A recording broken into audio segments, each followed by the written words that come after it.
Hey man, it's me, Kevin Smith, Silent Bob, and all those terrible Jay and Silent Bob type pictures, man. You're listening to Drop the Mic, the only podcast that I listen to that I'm not a part of. Every podcast I listen to, I usually talk on it, but not fucking Drop the Mic. That's where I'm like, let me hear what the boys have to say. And now, we drop the mic.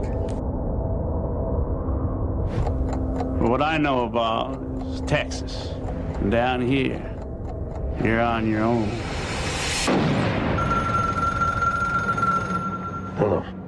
Having a good time? Hey, what's it? Your husband. I got a job for you. It's not strictly legal. You want me to kill him? Ray, let's get out of here.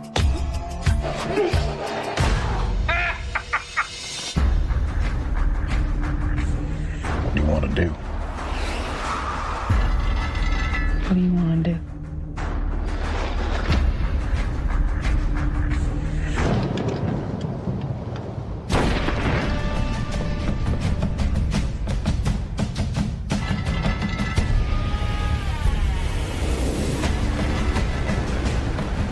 What's funny is if it's not you she's sleeping with, it's someone else. What's really going to be funny is when she gives you that look and says, I don't know what you're talking about.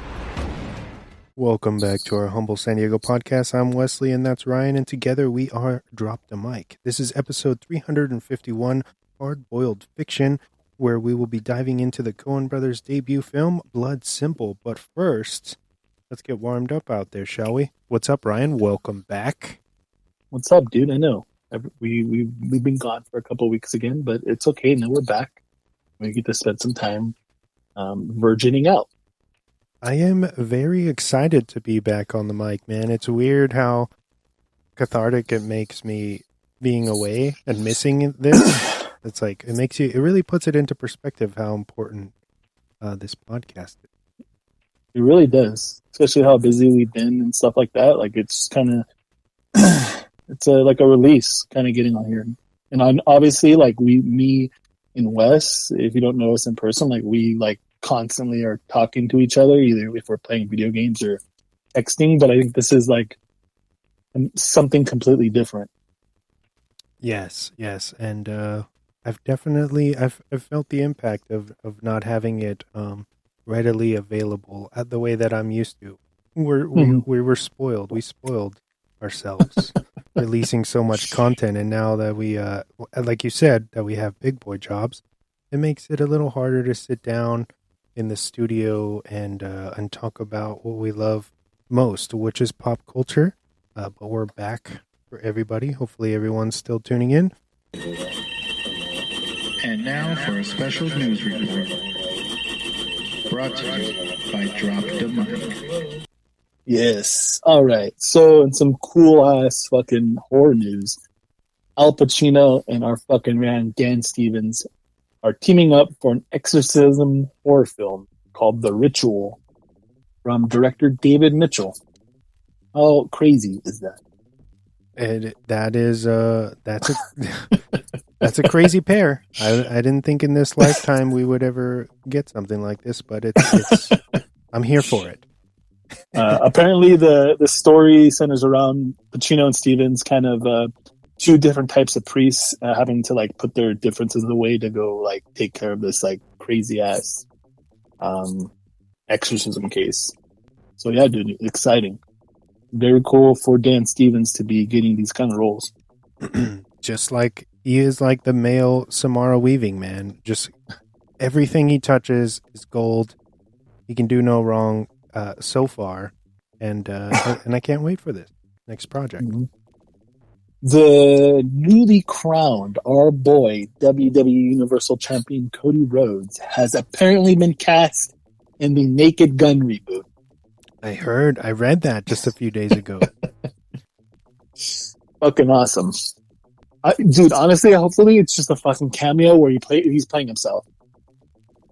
I think that I must have read something different than you did, but I think that he's playing himself. Oh, fuck yeah, dude. That's going to be so good. And hopefully, dude, they can work something in where he kind of like he saves something or like. Oh yeah. But yeah, I know we talked about that that little reboot they're doing, but what a crazy thing to be rebooting. Yeah, I have no idea how that's going to work today. But in a world where they're going to bring back Scary Movie, I guess anything is possible now. So that's another thing I always talk about on the show, like another movie that's like vividly like engraved in my head because my dad had the cassette, like the VHS. Yeah. Aaron Taylor Johnson has been cast in the lead in 28 years later, which is kind of crazy, but awesome. Along with Ray Fiennes, right? Yes. I don't know. Have you read anything about who's directing this one? Because it's a trilogy. Well, unless plans have changed, as far as I know, for the first one, it was Danny Boyle had agreed to return. Okay, so then I saw news on the second one. I don't know if you have, but the second one in the trilogy, supposedly they're eyeing Nia DaCosta for that second one. Ooh. Yeah, dude. Shout out fucking Candyman. I know we talked about this off air, me and you, but we got to talk about how apparently Furiosa includes a 15-minute action sequence that took 78 days to shoot with almost 200 stunt people working on it every day. What the fuck? As crazy as that sounds, we're talking about the filmmaker George Miller, so that does not surprise me that they would. Dude, I'm gonna go fucking watch that on the biggest, loudest fucking screen I can possibly find. I'm so excited. I'm so excited for this. I hope it can still hold a candle to Fury Road, which in itself was a masterpiece to be able to pull something off like that. But I just hope that this new one doesn't have too much CGI that pulls us out. I don't think it will, dude. I mean, you're spending 78 days to shoot something for a 15-minute action sequence. Yeah, it doesn't seem like they're not cutting any corners, which is a good sign. You know what would be awesome? I don't know if I've heard anything about it or if you, but it'd be awesome for them to fucking throw the Fury Road back into theaters. Yeah, yes, dude. Yes, shout out to this podcast who brought San Diego the black and chrome to the big screen. I didn't get to see that on the big screen, dude. That's fucking awesome. I forgot you guys did that in the early days. Yes, sir, we did. But yeah, I would like to see Fury Road make a comeback, do double feature, even if it's through AMC. I know AMC has been doing weird shit like that. Bring it back. Bring it back. Oh yeah, fucking an incredible, cool ass move. I don't know if you heard about this, but former WWE wrestlers Mace and Mansoor showed up in Uganda and did some work for SGW, which is Soft Ground Wrestling. I don't know if you've seen videos of this. Yes. So they were there to obviously, do some work in SGW, but they were there also to help start a fundraiser so SGW can purchase the land that they wrestle on. I don't know if you've seen it, the listeners have seen it, but they essentially like rope off a section like the size of a ring in like a dirt patch or mud, and they fucking beat the shit out of each other. They have storylines. It's fucking awesome. But yeah, these two former WWE wrestlers who've been kind of killing it on they were released last year, and they've been killing it fucking in the indies. They showed up and kind of wrestled and did a couple promos, but they helped started a fundraiser so they can buy that land. If you wanted to help, you can purchase a shirt at foryouwear.com. But fucking awesome, dude. And I also saw over last week, I think the biggest star they have in SGW kind of sent out that he wants to wrestle fucking Will Ospreay from AEW, and Ospreay kind of replied with a couple eye emojis. So how fucking dope would that be for Ospreay to go there? And two, Osprey's fighting for the AEW, the international belt they have at Double or Nothing at the end of May. How badass would it be if you were to show up with that international belt? If he wins it, which I'm sure he will. What an exciting time to be a wrestling fan. Oh yeah, dude. For my last bit of news, the Blair Witch Project cast has asked Lionsgate in an open letter to give them retroactive residuals and meaningful consultation on future projects, and also ask them if they can set up a $60,000 annual grant to aid aspiring filmmakers in making their first feature film. What is it coming up? The 25th anniversary or 30th? 25th. Yeah. So that's pretty cool. And pretty shitty that they haven't been getting residuals. You know, I didn't take a deeper dive into this story. I didn't know it was over residuals. I do wonder why, and I'm not victim shaming here. I'm sure they have they're justified in their actions now, but how come it took so long for them to feel that it's the right time now? That's true. Like, why not? Why not for the 2016? When they dropped that surprise, how come these cast members stayed quiet then? That is true. But I don't think what they're asking is too out of the realm of possibility. I think that it's very odd that they're not already receiving that. Yeah. But good for them for asking. Yeah, and especially for that grant would be awesome. Yeah, that's awesome. The new little horror film, A Late Night with the Devil, continues to defy the odds by shattering streaming records for both Shudder and AMC Plus. Yes. You know what? I'm glad you brought this up. Because I saw some fucking discourse on this movie, and I wanted to talk about it, and I wanted to get your perspective on it. Essentially, what I saw people talk about and say, a lot of people say it's what turned them off for this movie, and the reasons why I didn't like it is that third act with how, like, the spoilers if you haven't seen it, of how it unfolds and how we finally get to see the possession take over the girl in the movie. A lot of people said that it looked like shit and that it wasn't set up properly. How do you feel about that? I don't think I agree. The final kind of the showdown at the end of the film is very much in the vein of everything that we got before it. You know, it's very much like VHS kind of style, a bit of like DIY. You know, but the effects and everything are great. So I don't know why people would think that it was or what they were expecting. I did not walk out of the theater because I did see this in the theater while it was showing before it hit streaming. I don't know what people were expecting because I got exactly what I thought was going to be presented to me, if that makes sense. Yeah. Like, yeah, exactly.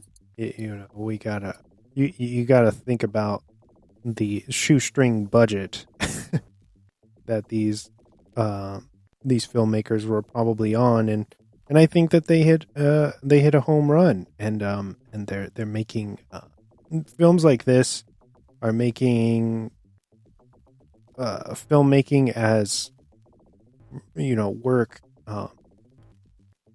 probable for real people, where it's like it's not unattainable in the world today.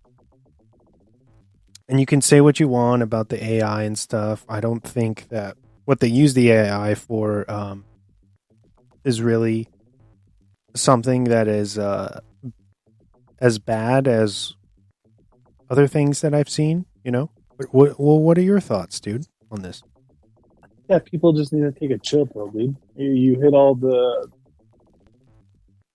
nails on the head. Everything isn't supposed to be as polished as The Conjuring.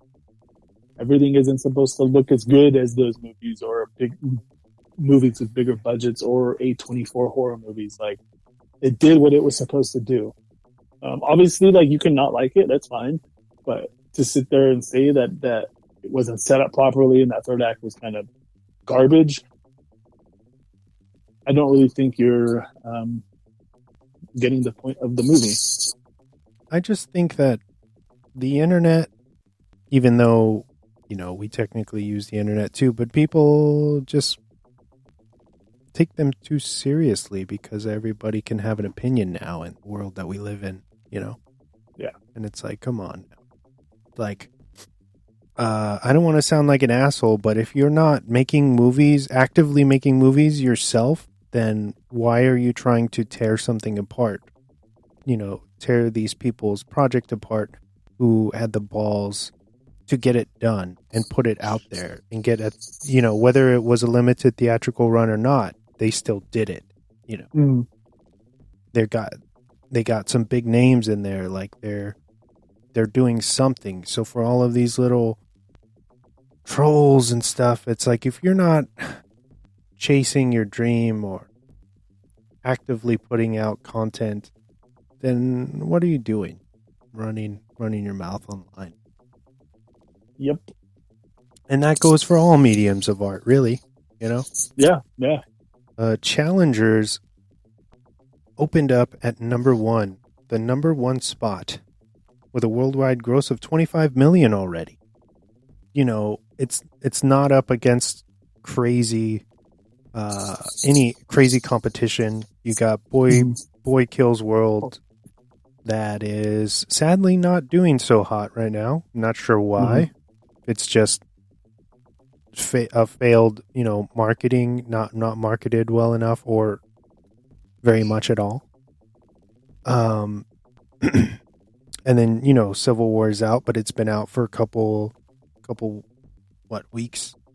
So a large amount of people have already seen that. Apparently a prequel to Rosemary's Baby is coming to Paramount Plus this October, and the project is titled Apartment 7A. Any thoughts on this? I don't know, dude. Straight to streaming sequel of one of the greatest horror movies of all time. Also one of the greatest scores of all time. Yep. Man, I don't know, dude. Obviously, we'll give it a watch. But, yeah, I didn't even know about that. Yeah. Kind of, Paramount Plus has been kind of doing this lately, where we got that, what is it? Pet Cemetery sequel or prequel, whatever that was. I didn't watch it yet. So it seems like a running theme here. I'm not sure that Rosemary's Baby needs a prequel. Yeah, any kind of context at all. And also, it's kind of like that movie's so old that I think that you're really like, you don't know your audience, because the people that are probably going to be watching this aren't going to be familiar with necessarily that it's, you know, they're not going to know where it's coming from. So maybe on that front it will be successful. But I don't know, man. This is an odd choice. And now it's time for the weekly recommendations. I think it's been a while, or like the 2 weeks that we were gone. I did check out a couple movies a couple weeks ago. So yeah, I checked out fucking, I think you checked it out too, Civil War, right? Yes. Alex Garland. Very good. Yeah, And I think we talked about it off air, but the last like 30 minutes was kind of crazy. And I had my butthole puckered for the most of it. I was stressed out. As as like I tend to say a lot on this show, I think is that if a movie can kind of get you to that point of anxiety, then you're watching something worth watching, Yeah. And what's more awesome and makes me proud to say this is that people went to watch it and made it what I think they said it's the biggest fucking, opening that an A24 has ever had. Yeah, that's awesome. Yeah.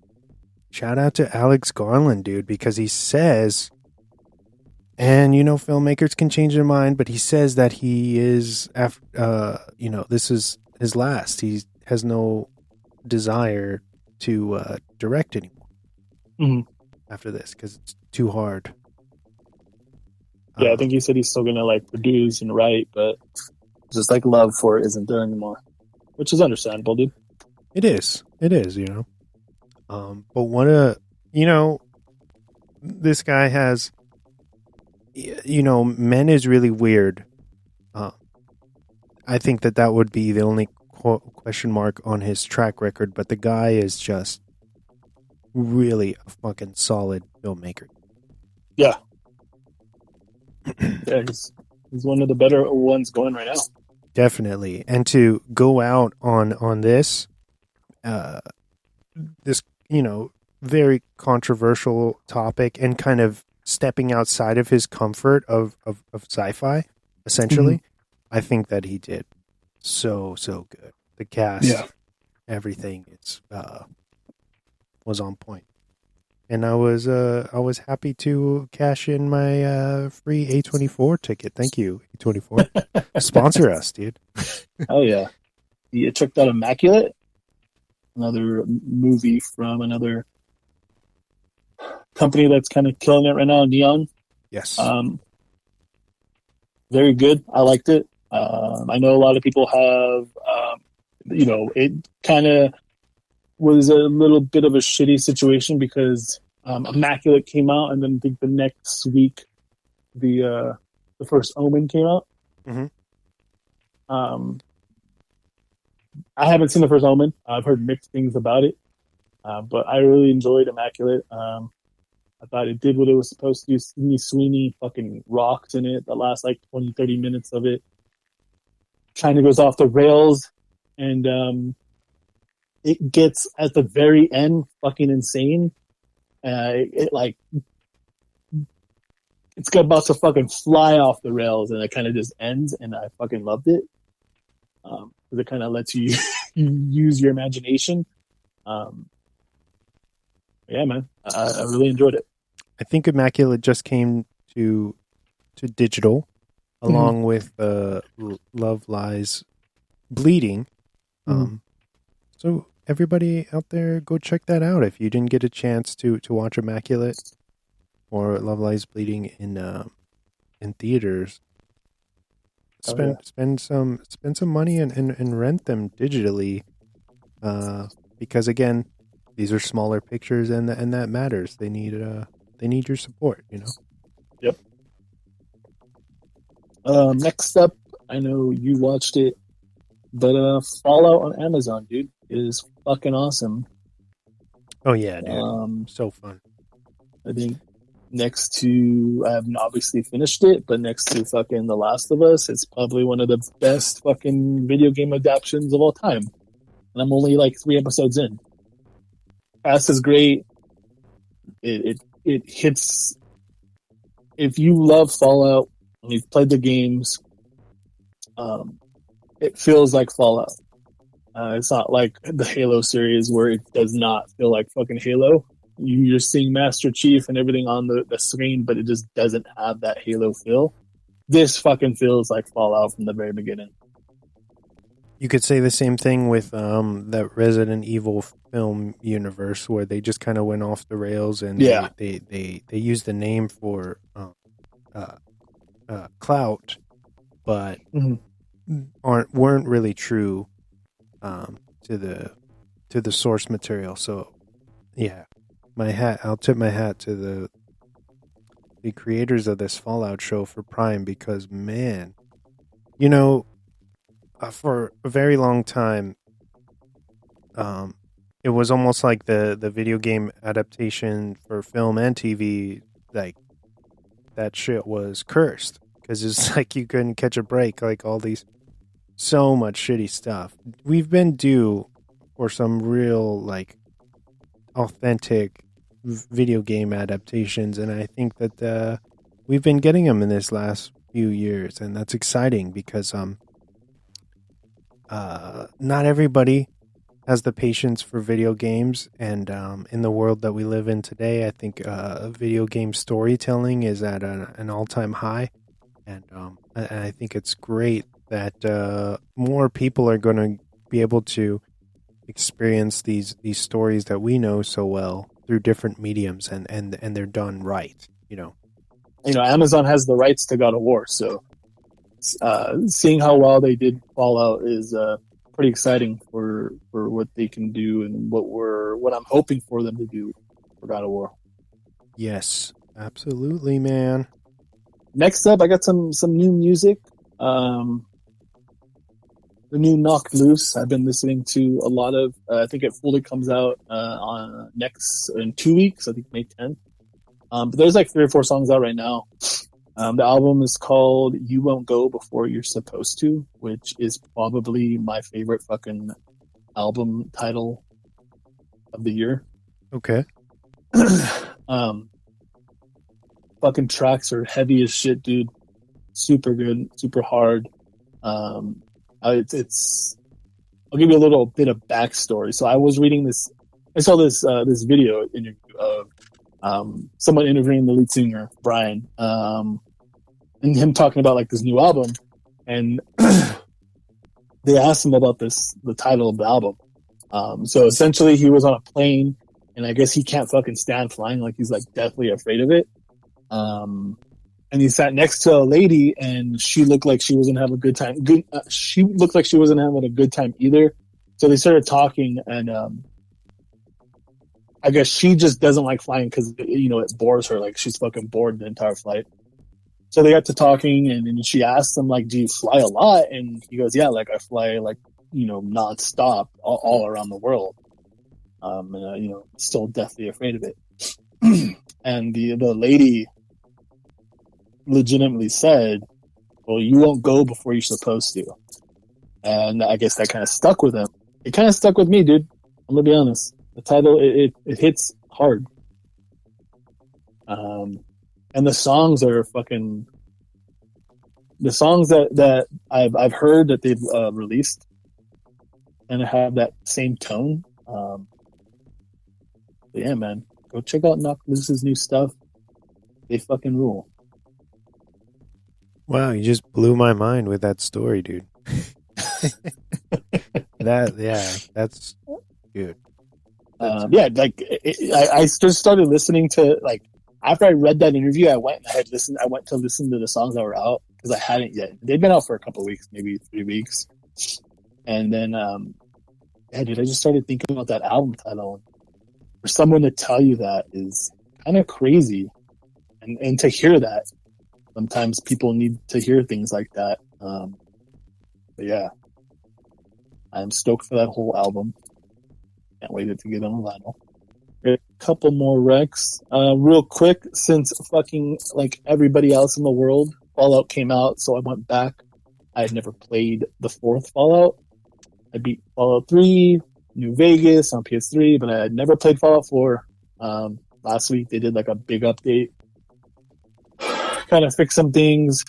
But yeah, I'm like 15 hours in, and it's good, dude. Figure out how great their RPGs are. And that's it for my recs, other than fucking watch wrestling, you big dummies. So I have 3 for you. Okay. So Abigail is out right now, and you fuckers aren't really paying attention, supporting it, which leads me to believe, I wonder, like, are vampires just uncool? We can't get fucking the new Blade off the ground. Like what's going on in with vampire, the vampire subgenre, right? Abigail, dude, it's from Radio Silence. I did a little write-up on the Letterboxd. I fucking loved it. I got early screener passes. And I was so glad that I didn't skip it because it rocks, dude. You haven't got to see it yet? I have not. That'll be my next movie this week. I'm gonna see that before I see Challengers. That's a good choice. I think, especially because I know you personally. You're gonna love you're gonna love Abigail, dude. It's firing on all cylinders. Melissa Barrera, Dan Stevens, great ensemble cast, and it has some surprises up its sleeves, you know. And it was so cool and made me so excited to see that these filmmakers, even though they move studios to keep this. To keep their traction going, you know. It's they're doing great things and taking big swings, and I think some really solid work. And as far as I know, right now, Abigail is sitting on an 81% rotten. Oh shit! Which is pretty great. Oh yeah. So it seems like critics are loving it, and the fans didn't really. There wasn't a big haul so far, but at the same time, this is a smaller movie. I can't imagine that it took too much to make. So hopefully they recoup and make enough of a profit that hopefully we'll see some more films in this world, I hope. Next up on my watch list, I saw Challengers opening weekend. I was very curious. I'm going to say right out the gate that I don't give a shit about tennis or pro tennis. All right. But I'm a fan of Zendaya, and this filmmaker Luca is really good. His last effort was Bones and All, which I thought was fucking amazing. This film didn't quite hit that bar for me. I'll say that. It's good. Very hyper stylized filmmaking, and you know, being a sports film at its core, it's able to keep you invested, even if you're unaware of, you know, tennis or the rules or whatever. It doesn't matter in the kind of in the vein of Iron Claw. It doesn't matter if you're a wrestling fan. That movie's great, and if you have a heart, you're gonna love it, right? Challengers, although it's more romantically based, there's a little spicy love triangle, if you will, there. They do a good job, man. They use flashbacks and you got a fucking horny ass Trent Reznor and Atticus Ross score, which is worth the price of admission already. But you know, it was good, man. I think I would give it probably 3 stars out of 5. I've been watching AMC Plus, or AMC, the basic cable channel, has a little show that's currently running called Parish. Stars Gianna Carlo and your boy Skeet Ulrich. I've heard. It's fucking good, man. I put it on a whim because I was all, let me see what this is about. This guy's a wheelman. What's going on here? You know? Checked it out, and it is a high production fucking gangster series, and I hope it doesn't get canceled. I really hope people are paying attention to this. I saw on AMC Plus that it's like number 1 or number 2 in the favorites, which is cool. Shit. Giancarlo is he plays like a wheelman, retired wheelman who's kind of stepped out of the life for his family and kind of gets wheeled back in, and has his back up against the wall. Episode to episode is very, very great tension, character building, and it feels high stakes. You're invested, you care. It's awesome to see Skeet back, whether it be on the small screen or not. He's a star, man, and he's really kind of showing you his he's still got the chops, So very, very fun. I can't recommend this enough. Check it out. And subscribe to AMC Plus, and you'll get Shudder. You can watch Late Night with the Devil too. 5, 4, 3, 2, 1. And now for the movie focus of the week.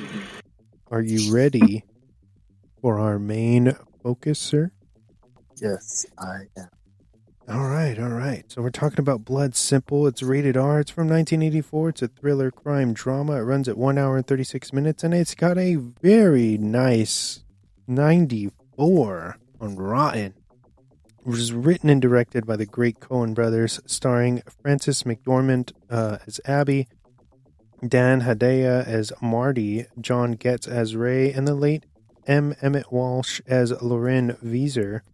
The film tells the story of a saloon owner, Marty, who discovers his younger wife, Abby, is having a secret love affair with her coworker, a fellow bartender named Ray. Not handling the realization so well, Marty decides to hire a PI to carry out a hit on the two lovers. In the early 80s, the Coen Brothers were unknown artists attempting to make a name for themselves.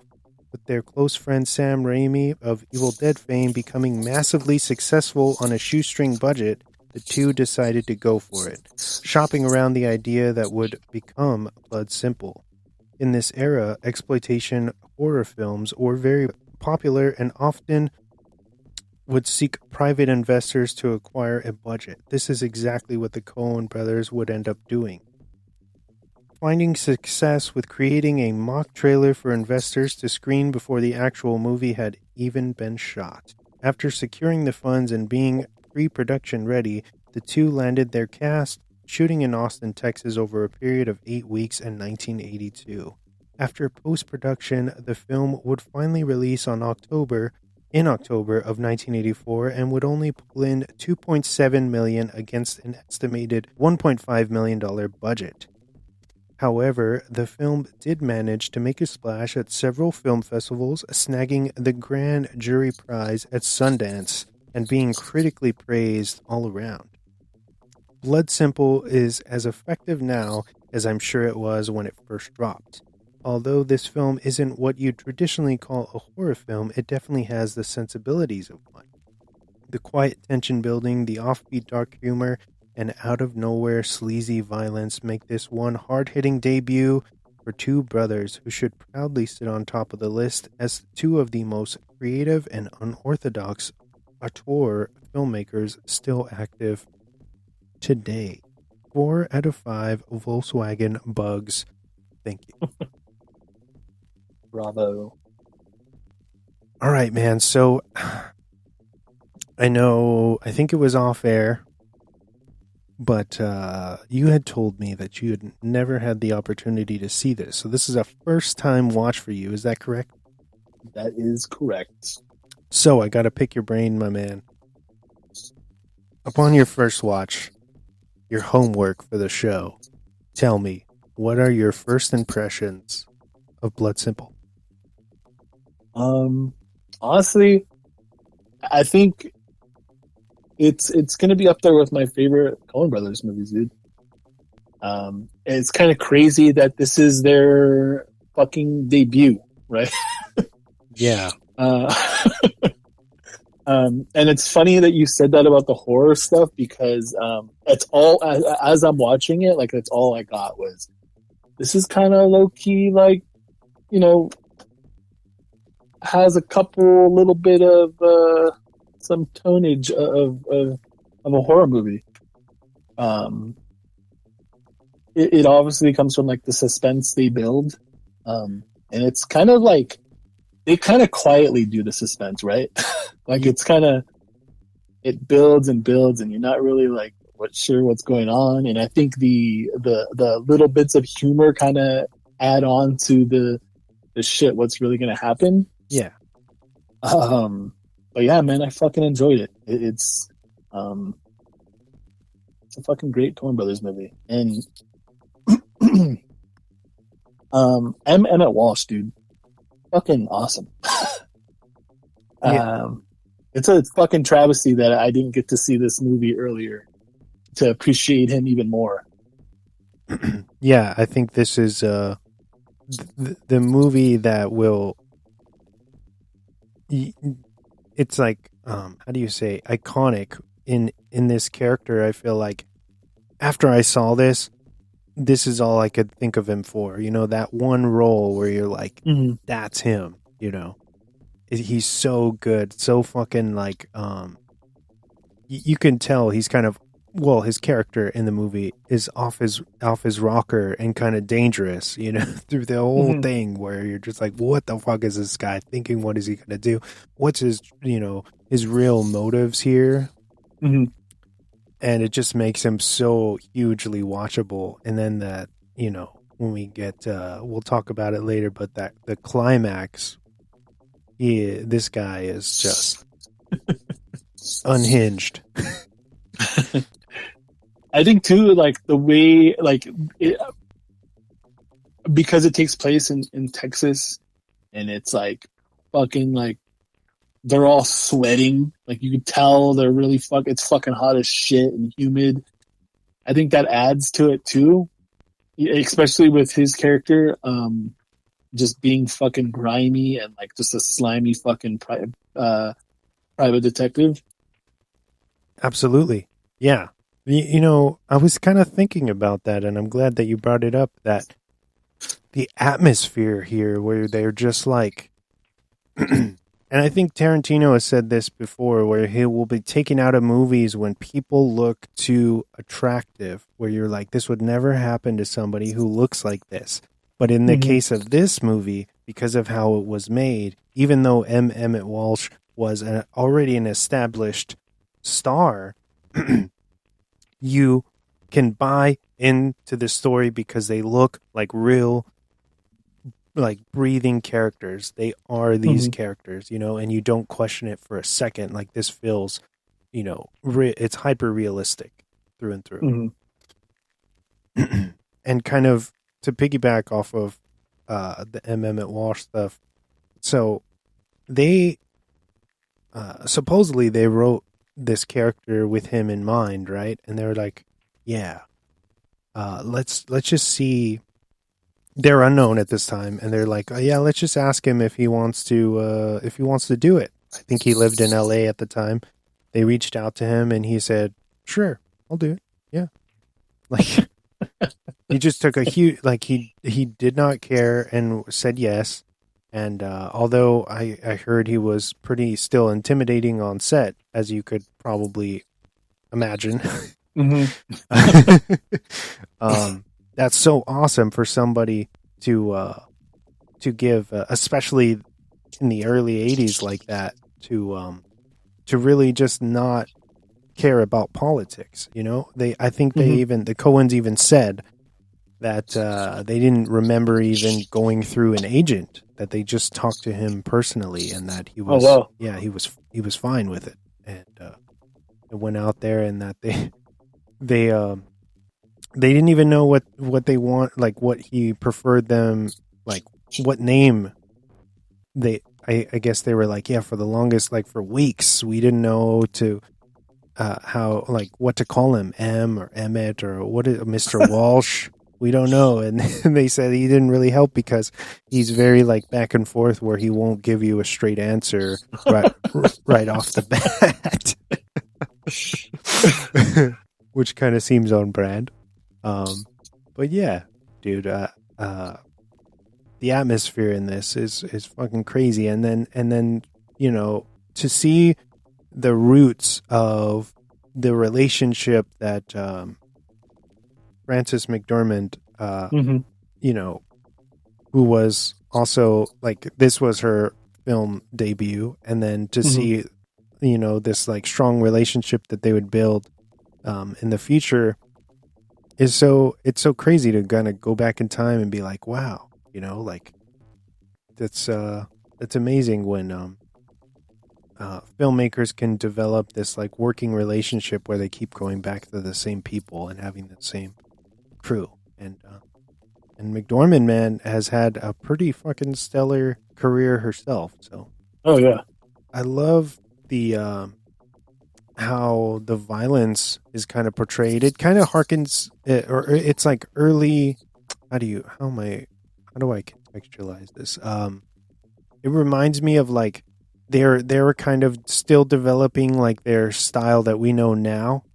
Where you can kind of see like hints of like No Country and Fargo, and like they've kind of maintained these like little seeds that they dropped in Blood Simple throughout their career, where it's like just people getting into the worst fucking situations you could ever imagine, I think that's where they're their best, right? Is like these fucking just, like you said, the worst situation, dirtiest, grimiest violence. Yep. And like you said, it just they plant the seeds in this film. So it's awesome to see all the movies that they've done, and then this being my first watch, being like, shit, okay, like now I see where it all began, Yeah. Oh. Again, to come out of the gate with something like this, and to know how like it was all privately funded, where they were. So this is the story, right? They were nobodies, and they decided like, all right, we want to make this film. We have the script, so let's shoot a mock trailer where we don't show anybody's faces because we don't have our cast yet. They put it on 35 millimeter, and then they shrink it down to, I think, 16, so that they could like take their projector to these investors, and these investors are like fucking orthodontists and fucking like lawyers and people, and just pitching their idea like, hey, do you want a stake in this, because like we think that this could go somewhere. But they would set up the projector in these people's homes and show them this little trailer in hopes of getting funded, and they did it, where this person would give them $5,000 and so on, and then they did that, and where they were able to finally like start production and get everything together, which is incredible. I can't imagine that would be a easy road to do, like the uncertainty there. You have to have a very, very thick skin, but so impressive, especially just seeing like how these guys had a natural eye, and I'm sure they were already how do you say, like, well aware of like what they wanted to do and the styles that they wanted to kind of incorporate, because you see like there's a clear noir sense there in this, even them kind of using a PI for the villain. Just even like the cinematography, dude, which I think Barry Sonnenfeld did, who was responsible for like Get Shorty, and I think he worked on Out of Sight, which we just talked about, ironically. But yeah, the cinematography in this is so fucking good, and even though it does come off sleazy, it totally works. And then that showdown that happens with Ray and Abby and Emmett's character, where he ends up pretty much kills Ray, which is a super intense scene because he fucking knows that he's being watched. And Emmett's across the street with a fucking rifle, and Abby comes home, and the whole thing of this movie is that nobody truly knows what's going on because Marty is killed so early, and he is the kind of reason that this whole thing blows out of proportion, where Abby doesn't know that Marty's dead, and then Ray has like covered up the body, and then you have the PI who is mad because he's left his lighter after he killed Marty, and everything just, the shit hits the fan, and essentially Emmet Walsh's character wants to clean house and leave no traces of what he's done, right? With the murder of Marty. So then the whole point of me bringing this up is that cinematography, when they go into that apartment and Abby turns on the lights, and then Ray ends up getting gunned down from across the street, and then Abby realizes that, something's really wrong, and she turns off the lights, breaks the light bulb, and then you hear Emmett's character come from down across the street up into the apartment, and they have that really like crazy showdown where Abby's hiding in the bathroom, doesn't know where to go, climbs out the window. She's several stories up, and she ends up climbing next door to the window, like straight across. And Emmett thinks that she's still in the bathroom, and then he figures out that that the window's open across the way, and he just kind of shoves his finger or his hands across, and she stabs him, pins him down with a knife, and keeps him kind of stuck there. But the way that visually is presented to us is to think that these guys had never done anything before. And they're doing shit like that is like, that's, you guys are already masters. And then when he fires, Emmett's character fires his pistol through the wall, because he's thinking that she's still standing there, and the way that the lighting kind of glows through, it's just so visually there, And how like that whole that scene, and then the scene right before it where Ray, right, where he gets shot. Those two scenes are, I think, my favorite scenes in the movie. But that scene, dude, like you said, the cinematography and the direction just helps it's just so gritty that it feels kind of real. And I don't think I've ever seen anything like that, where what happens to Emmett's character, where he's reaching for the window, and thinking about it, I'm like, this isn't really happening. Like, it's fucking impossible to like reach your hand outside of a window, open that window, put your hand in that window, and then get stabbed through your hand. But if you just look at the way, and I've lived in apartments all my life and things like that, like it's then I kind of was like, okay, yeah, I know it's possible. Like, essentially he's stuck, and then his face gets kind of like smashed in the window, right? Yeah. So he's being cut by the glass because he freaks out, obviously. Yeah. And then he pulls out his gun and, just like you said, starts shooting at the wall. And I didn't see it as, I mean, I kind of saw it as him trying to hit her, but I also saw it as him trying to break through the wall so he can get his fucking hand. Yeah. He ends up. That's a good point. He could have done that where he was trying to kind of have that drywall, give that drywall some. How do you say it? Make it weak, because then he ends up punching through after several tries, punching through the wall to get to his. Trying to get to his hand, right? Yeah. And then he gets his arm back, and he doesn't know that she's armed. she's went and got like her, the notorious murder weapon that was used to kill Marty, and she has it deadlocked on the door. So he's coming next door to come find her to probably get revenge. And before he even gets to the door, she fires off one single round, hits him in the stomach, and he falls back.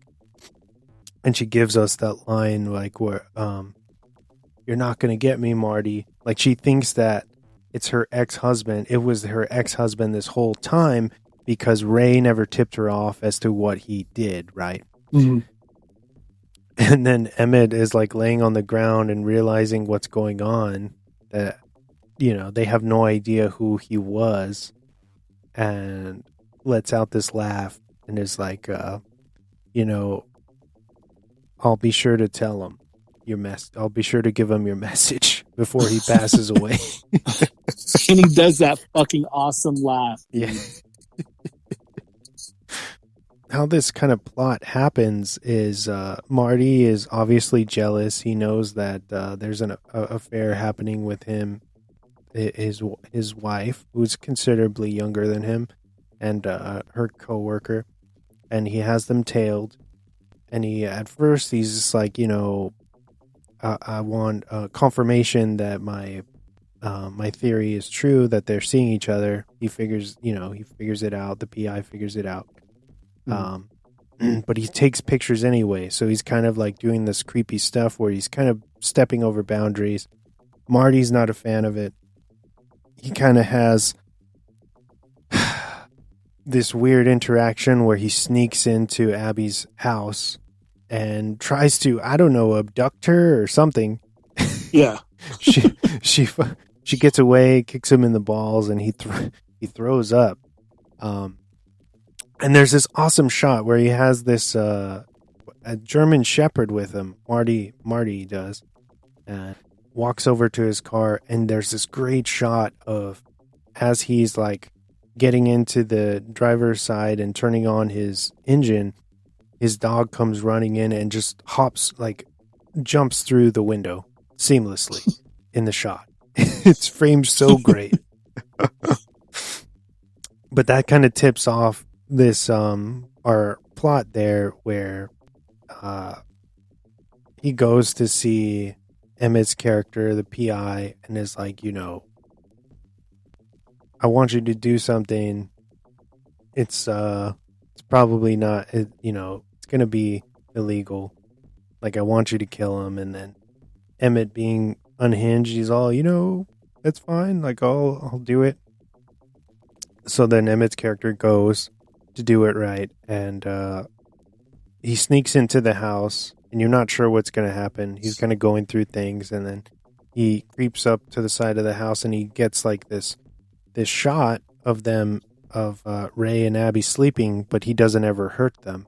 And what he does is because he's familiar with photography, he kind of superimposes these gunshots and sets up this like fraudulent thing for Ray to think that he's done the job so that he can get paid.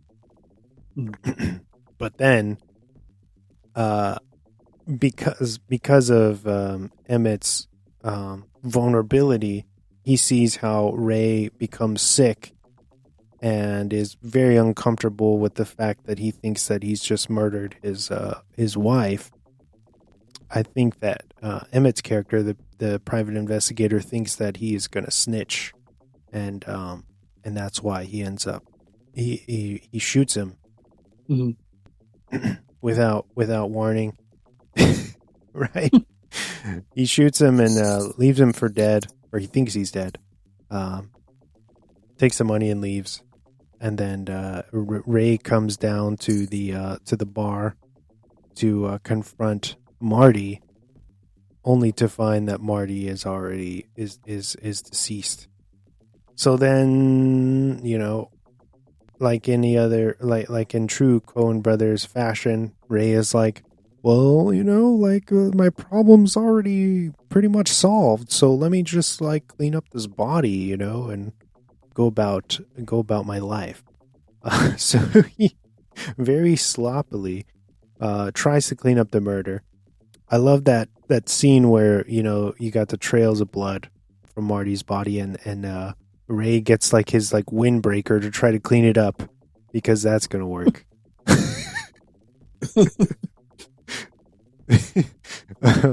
So Ray puts Marty's dead body in the back seat and is going out to bury him, and then that's when we get that iconic scene of Ray realizing that Marty is in fact still alive, and he ends up trying to crawl away, and I think Ray out of desperation knows that like there's no turning back.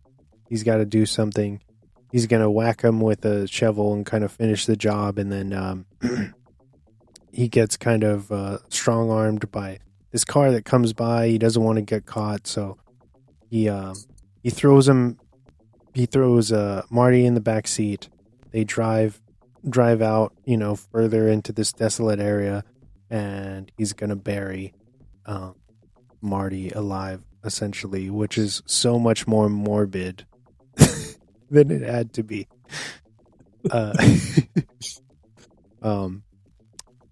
Marty still has the gun that was used to shoot him in his pocket, but it doesn't have any rounds.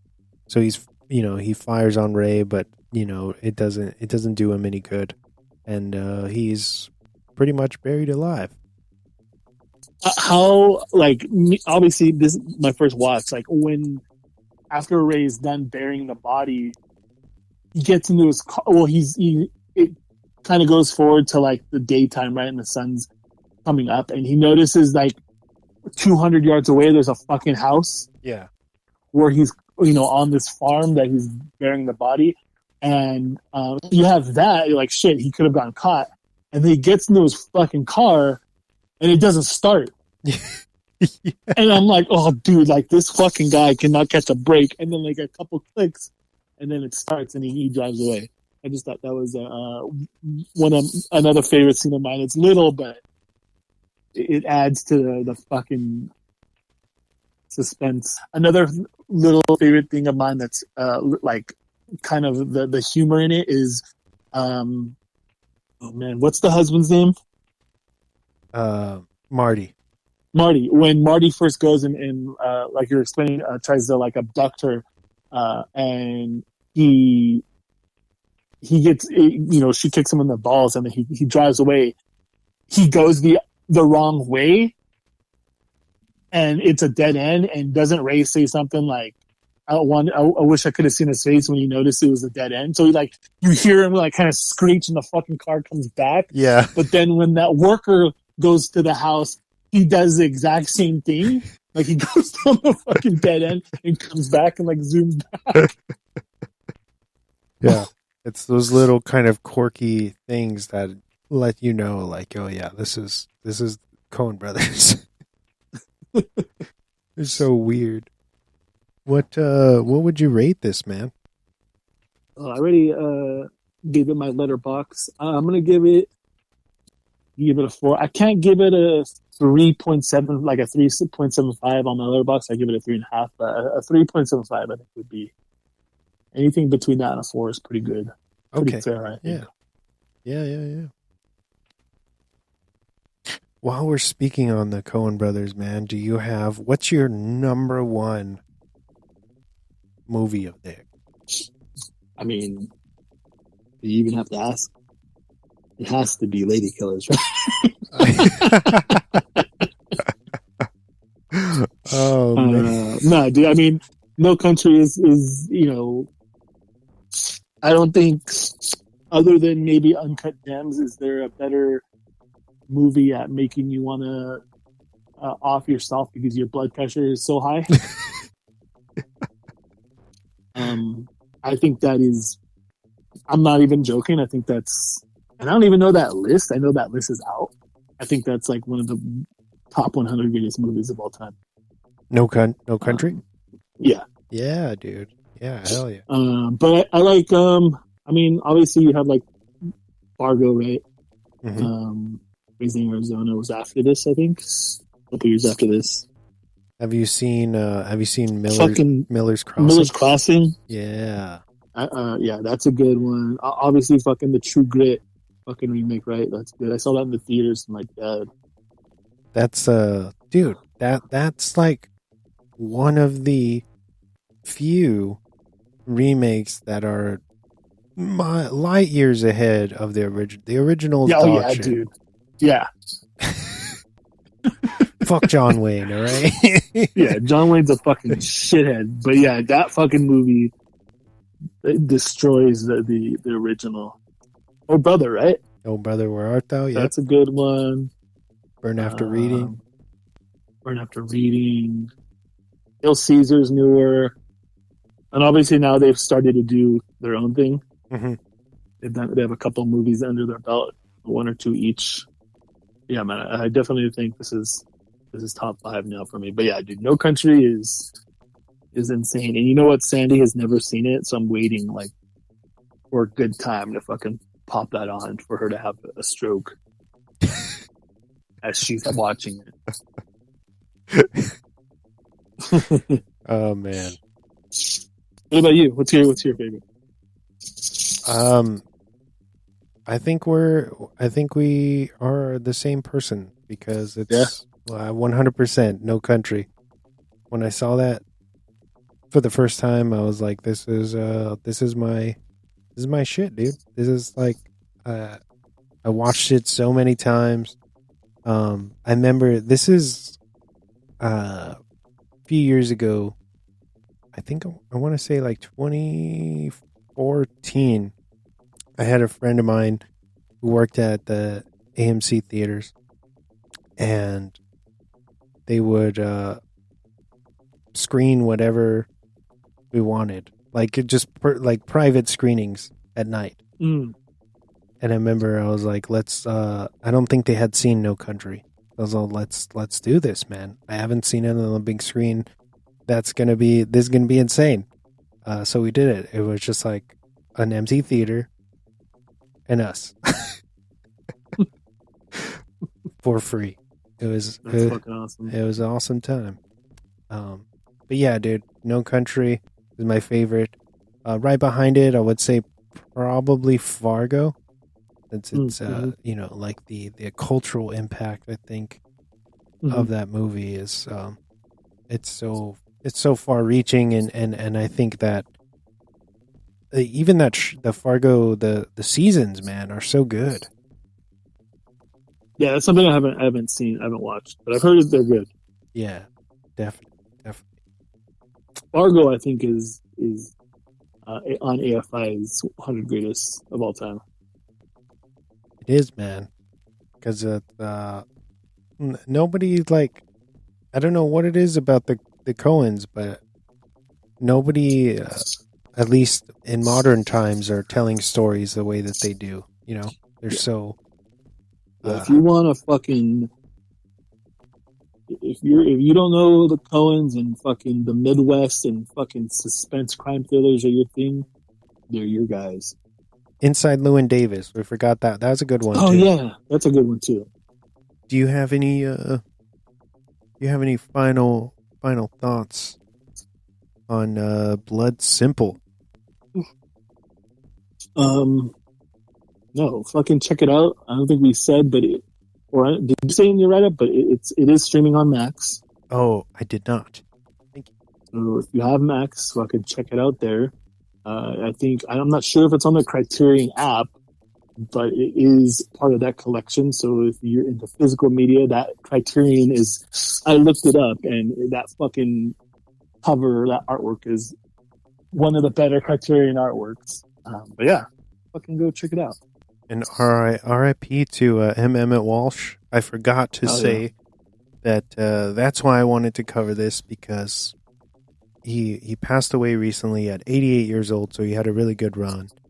But he was a great character actor who's done numerous things in his lifetime. But I think that this was definitely a highlight reel worthy. You remember when when he's talking about when he meets Marty, right?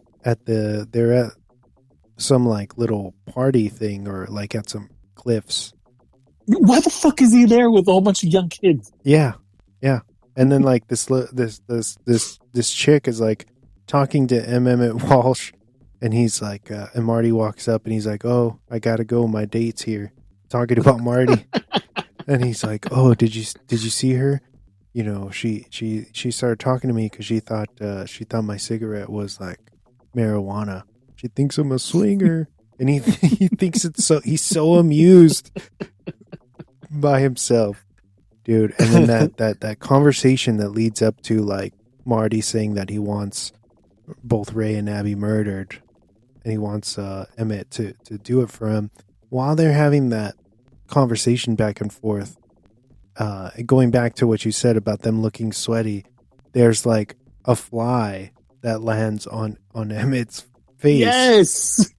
That just stays there, and they're cutting away, and then they'll go back to him, and it's still there. Like you could tell, like there's no. It's so crazy, but oh man, it adds so much to the ambiance of just feeling very uncomfortable, and like you're in Texas. But yeah, just like Ryan said, go check out Blood Simple. If especially if you're a fan of the Coen Brothers. It definitely gives you insight onto how their minds worked early on. Very fascinating, fun ride. And it's only an hour and 36 minutes. So it's a very fast ride. Yeah. This was a lot of fun, Ryan. Thank you for making time for me. Appreciate it. Always, dude. Be safe, everyone. If you are stumbling upon this podcast and you don't know what it is we do, we go by Drop the Mic. We operate out of San Diego, California, and we are available on a slew of platforms, whether it be Spotify, Luminary, YouTube, Spreaker, Apple Podcasts, wherever you listen to your shows, you should be able to find us. Give us that 5-star rating, a little nice review. It really helps us stay relevant. We appreciate all the support we're getting as of now. This is so much fun. We look forward to doing more in the future. Thank you guys for listening. Always. I'm Wesley. That's Ryan. Until next time, we signing off. Saying good fight. And good night. I got a job for you. Well, if it pays right and it's legal, I'll do it.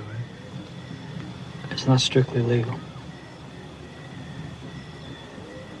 Well, pays right, I'll do it. It's in reference to that gentleman and my wife. The more I think about it, the more irritated I get. Huh? Could you tell me what it is you want me to do, or is it a secret? It's no joke.